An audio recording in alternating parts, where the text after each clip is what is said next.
السلام علیکم ورحمۃ اللہ وبرکاتہ۔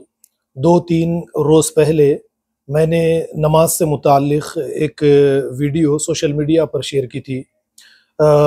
اس موقع پر میں نے کچھ باتیں ہمارے اپنے آپسی اختلافات سے متعلق رکھی تھی جو ہمارے اپنے معاشرے کے اندر عام ہیں۔ بہت سارے ایسے مسلمان ملتے ہیں جو کسی کے پیچھے نماز پڑھنے سے اعتراض کرتے ہیں اور یہ کہتے ہیں کہ اس کے پیچھے نماز نہیں ہوتی، اس کے پیچھے نماز نہیں ہوتی۔ اس موقع پر میں نے یہ باتیں کہی تھی کہ 5%، 3% مسلمان ہی پہلے روزانہ 5 وقت کی نمازیں ادا کرتے ہیں، اور ہم انہی سے اختلاف کرتے ہیں کہ ان کے پیچھے نماز ہوتی ہے، ان کے پیچھے نماز نہیں ہوتی ہے۔ بریلوی کے پیچھے نماز نہیں ہوتی، یا پھر اسی طریقے سے دیوبندی کے پیچھے نماز نہیں ہوتی، ہم یہ کہتے ہیں، یا پھر یہ کہتے ہیں کہ وہابی کے پیچھے نماز نہیں ہوتی، یا سعودیہ کے حج کے لیے جب جاتے ہیں تو سعودیہ کے علماء کے پیچھے نماز نہیں ہوتی، مکہ اور مدینہ میں۔ اس طریقے کی باتیں عام ہیں اور مسلمان ایک دوسرے کے پیچھے نمازیں پڑھنے سے اعتراض کرتا چلا جاتا ہے۔ کوئی چھوٹی موٹی باتوں پر بھی ہم ایک دوسرے کے پیچھے نمازیں نہیں پڑھتے، یعنی وہ رفع دین نہیں کرتے، آمین بالجہر نہیں کہتے، وہ 20 رکعت تراویح نہیں پڑھتے یا 8 رکعت تراویح نہیں پڑھتے۔ تو میں نے اس موقع پر کچھ احادیث آپ کے سامنے پیش کی تھی۔ کچھ لوگوں نے کامنٹس کے ذریعے اعتراضات کیے اور یہ کہا کہ یعنی آپ نے جو حدیث کا نمبر دیا ہے وہ حدیث بھی ڈالیے۔ چلیے آج کچھ باتوں کو آپ لوگوں کے سامنے نماز سے متعلق پیش کرنے کی کوشش کروں گا، لیکن اس سے پہلے سب سے پہلے ایک بات آپ کے سامنے رکھوں گا کہ علماء سو نے ہمیں کس طریقے سے فرقوں میں بانٹ کر اپنا کاروبار جاری و ساری کیا ہے۔ یعنی یہ خود دن بدن امیر سے امیر بنتے چلے گئے، لگژری لائف، لگژری مکانات، لگژری کارز لے کر یہ اپنی زندگی کو ہمیں لڑوا کر، آپس میں مسلمانوں کو لڑوا کر اپنی زندگیوں کو بہتر سے بہتر بناتے چلے جا رہے ہیں۔ آپ نے دیکھا ہوگا کہ ایک مداری ایک بندر کو لیے ہوئے، ہاتھ میں ڈگڈگی لیے ہوئے بندر کا ڈگڈگی بجا کر تماشا دکھاتا ہے۔ کس لیے؟ تاکہ وہ لوگوں سے بندر کا ناچ، بندر کا تماشا دکھا کر لوگوں سے پیسے وصول کرے اس تماشے کے ذریعے۔ تو ٹھیک اسی طریقے سے علماء نے ہمیں بھی اب کیا بنا دیا ہے آپ سمجھ لیجئے۔ یعنی مداری کے بندر مت بنیے، یہ ہمیں فرقوں کے اندر بانٹ کر مسجدیں خود ہمارے چندوں پر مسجدیں تعمیر کرتے گئے، اور ان مسجدوں کی تعمیر کے بعد میں فلانی مسجد میں تمہاری نماز نہیں ہوتی، کیوں؟ وہ بریلوی ہے، وہ دیوبندی ہے، وہ اہل حدیث ہے، وہ فلاں ہیں۔ لہٰذا اس کے بعد جب آپ ان کی بنائی ہوئی مسجد میں تشریف لے کر آئیں گے علماء سو کی، تو آپ ان کو چندے دیں گے، یہ چندوں سے اپنی زندگی بہتر سے بہتر بنائیں گے اور ہمیں لڑائی اور جھگڑے کے اندر مصروف رکھیں گے۔ تو چلیے میں آج آپ لوگوں کے سامنے کچھ احادیث کو پیش کروں گا، اور ہم یہ دیکھنے کی کوشش کریں گے کہ کیا صحابہ کرام بھی ہماری طرح اس طرح کی باتیں کیا کرتے تھے کہ فلانے کے پیچھے نماز نہیں ہوتی، فلانے کے پیچھے نماز نہیں ہوتی کیونکہ وہ آمین نہیں کہتا، کیونکہ وہ رفع دین نہیں کرتا یا رفع دین کرتا ہے۔ اس طریقے کی باتیں صحابہ کرام بھی کیا کرتے۔ وہ معتزلہ ہے، وہ خوارج ہے، وہ بدعتی ہے، اس طریقے کی باتیں کہہ کر نماز ایک دوسرے کے پیچھے پڑھنے سے صحابہ کرام بھی پرہیز کرتے۔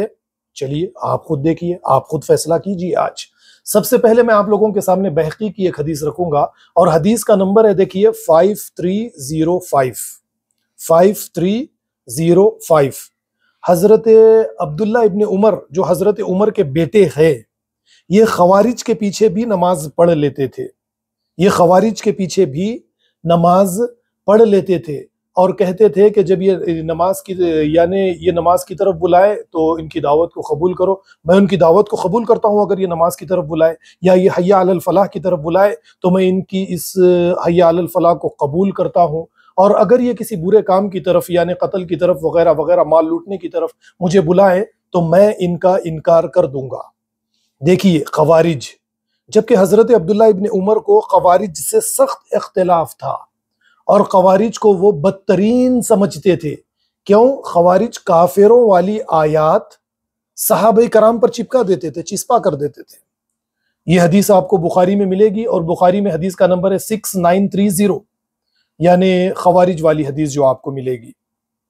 لیکن اس کے باوجود خوارج کے پیچھے بھی صحابہ کرام نمازیں ادا کر لیتے تھے۔ اب ہمارے کلیمہ پڑھنے والے مسلمان، 5 وقت کی نمازیں ادا کرنے والے مسلمانوں کے پیچھے ہم نمازیں ادا نہیں کرتے۔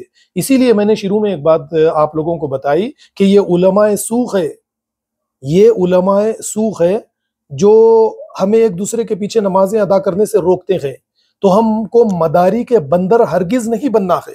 ان کا مقصد یہی ہے کہ ہمیں بندر بنائے اور لڑائیں جھگڑائیں، لڑائی جھگڑے کے بعد میں یہ ہم سے چندے وصول کر کے امت کے اندر تفرقہ ڈالنا چاہتے ہیں، ہمارے اتحاد کو توڑ کر یہ ناجائز فائدہ ہم سے اٹھاتے ہیں۔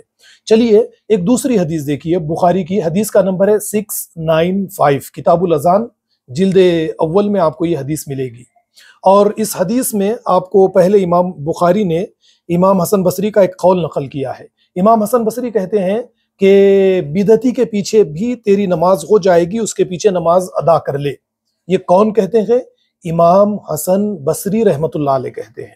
اس کے بعد حدیث آتی ہے، دیکھیے، کوئی صحابی حضرت عثمان غنی کے پاس گئے، جبکہ حضرت عثمان غنی کو باغیوں نے آپ کا محاصرہ کر لیا، آپ کو گھیر رکھا تھا۔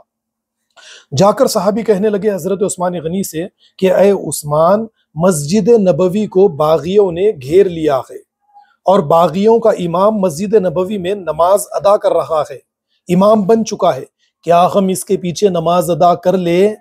اب حضرت عثمان غنی نے کہا، نماز اچھی چیز ہے، اس کے پیچھے تم نماز ادا کر لو، تمہاری نماز ہو جائے گی۔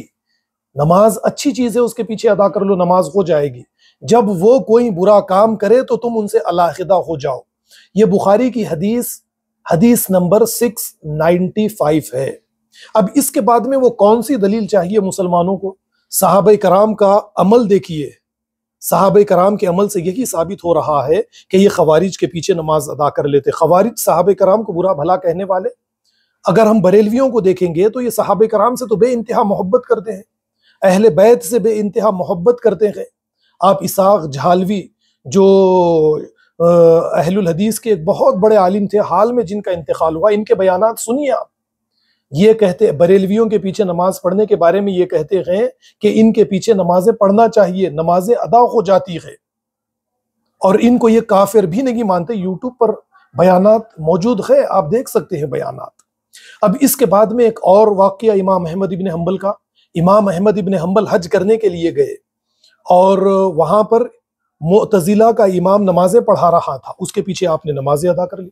لوگوں نے سوال کیا کہ آپ تو معتزلہ کے عقائد کا رد کرتے ہیں، ان کے عقائد کو درست نہیں مانتے، آپ کا موقف اس کے بارے میں کچھ اور ہے، لیکن آپ نے ان کے پیچھے نمازیں ادا کر لی۔ امام احمد ابن حنبل کہنے لگے کہ نماز ان کے پیچھے ادا ہوتی ہے، میرا موقف ان سے الگ ہے، میں ان کے عقائد کو نہیں مانتا، لیکن نماز اچھی چیز ہے، ان کے پیچھے ادا ہوتی ہے، میں نے ان کے پیچھے نماز ادا کر لی۔ اسی طریقے سے حضرت عبداللہ ابن مسعود حج کے لیے گئے، وہاں پر نہایت ہی فاسق و فاجر امامت کروا رہے تھے اور آپ نے ان کے پیچھے نماز ادا کر لی۔ لوگوں نے سوال کیا کہ آپ کہتے ہیں کہ ان کے عقائد ٹھیک نہیں گئے، ان کے عقائد برے گئے، لیکن آپ نے ان کے پیچھے نماز ادا کر لی۔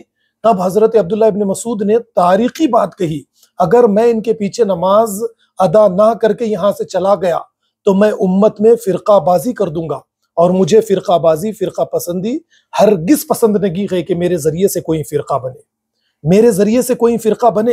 تو ہم نے مسجدوں کو الگ الگ کر کے، نمازوں کو علیحدہ کر کے آج فرقہ بازی، فرقہ پسندی، فرقہ پرستی کا آغاز کر دیا ہے۔ ہر محلے کے اندر ہم نے کئی فرقے کھڑے کر دیے، اور اس کے پیچھے نماز نہیں ہوتی، اس کے پیچھے نماز نہیں ہوتی۔ اور یہ علماء، انہوں نے ہمیں کیا سے کیا بنا دیا۔ میں نے پرسوں وہ آیت بھی آپ کے سامنے رکھی تھی، کونوا قردۃ خاسئین۔ انہی رویوں کی وجہ سے اللہ رب العالمین نے یہود و نصارہ سے کہا تھا کہ تم بندر ذلیل بندر بن جاؤ۔ تو یہ رویوں کو ہمیں درست کرنا چاہیے۔ یہود و نصارہ اسی طریقے سے فرقوں میں بٹ کر یہ ایک دوسرے کے پیچھے نہ نمازیں ادا کرتے، نہ عبادات ادا کرتے۔ تو اللہ نے کہا تھا کونوا قردۃ خاسئین، تو ہمیں مداری ڈگڈگی لے کر، ہمیں بندر بنا کر ہمارا استعمال کر رہا ہے۔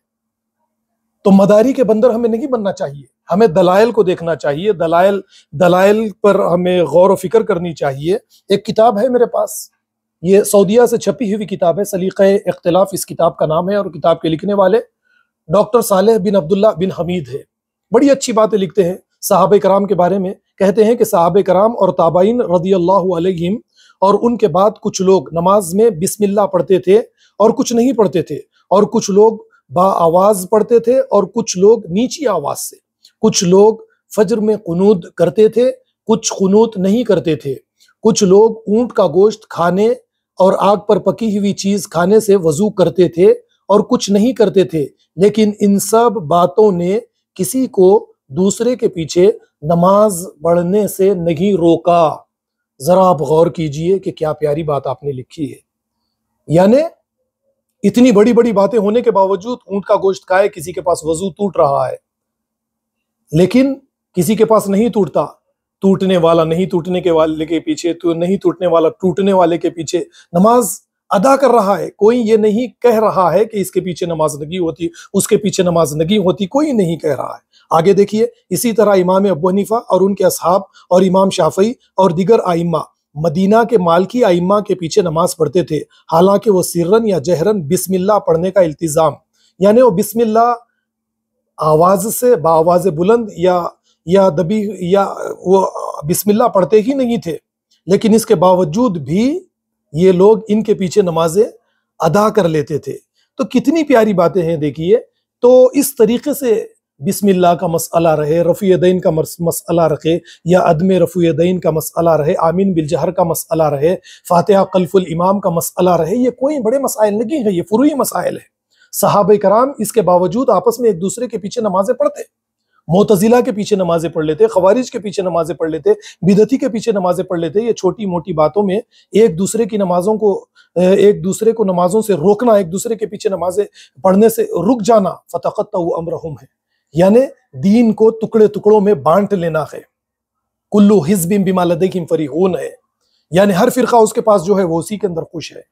وقالوا لن تمسنا النار الا ایاما معدودات، اور یہ کہنا ہے جیسے یہود و نصارہ کہتے تھے کہ وقالوا لن تمسنا النار الا ایاما معدودات، کہ ہم تھوڑے دن جہنم کی آگ چھوئے گی، اس کے بعد نکل کر ہم جنت میں چلے جائیں گے. یا یہ کہنا وقالوا كونوا هودا او نصارى تهتدوا، کہ یہودی بن جاؤ ہدایت پاؤ گے، عیسائی بن جاؤ ہدایت پاؤ گے. قل بل ملت ابراہیم حنیفا، تم تو طریقہ حضرت ابراہیم علیہ السلام کا اختیار کرو ہدایت پر آنا چاہتے ہو تو.